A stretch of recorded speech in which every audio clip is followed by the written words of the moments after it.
Hello and welcome to Pan African News 360 on GUN. This is News in 5. I am Vuyo Mgwelo and these are your headlines.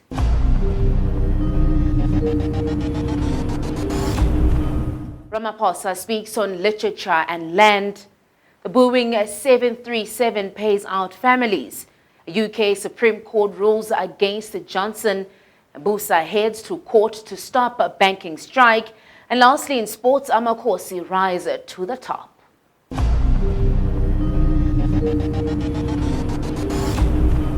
President Cyril Ramaphosa delivered a keynote address at the Heritage Day celebrations at the Mxolisi Jacob Stadium in Uppington. He said, language is the great transmission line that binds us to our forebears, our ancestors. A language is the identity. It actually speaks to your identity as a person. Ramaphosa also touched on the land issue.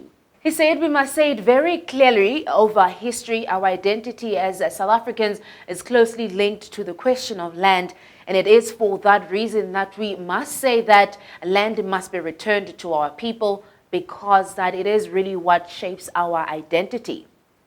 The families of the victims who died in the deadly BOEING 737 MAX air crashes are set to receive about 1.2 million rands each. The Lion Air flight and Ethiopian Airlines flight crashed more than 5 months apart, claiming the lives of over 340 passengers. Lawyers of the victim families says that this amount is not going to satisfy them, as they want answers. The 1.2 million rands does not come close to compensating any of our families or any of the families, said one of the lawyers. However, the company remains adamant that the funding is an important step in the company's efforts in helping the affected families.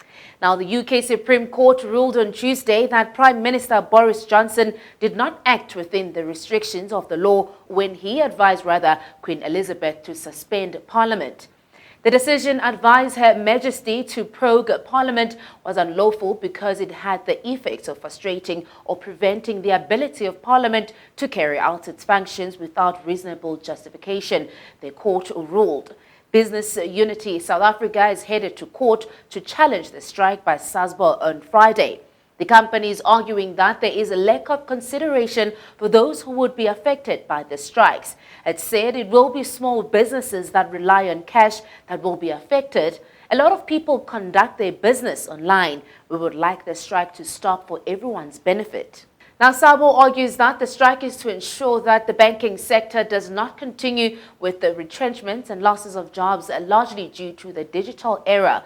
Over 50,000 workers are expected to down tools on Friday. And lastly, in sports, great news as Kaizer Chiefs reclaims their top spot of the Absa Premiership after beating struggling AmaZulu at the King Zwelithini Stadium in Durban on Heritage Day. Goals from attacker Leo Castro and Kama Billiard helped seal Amakosi's fourth win of the season, which leapfrogged Polokwane City, who are level on points at the summit of the standings. Usuthu remains winless with 2 points. From myself and the NEWS-IN-5 team, do not forget to go to our website and also communicate with us in all our social media platforms. For myself, see you tomorrow.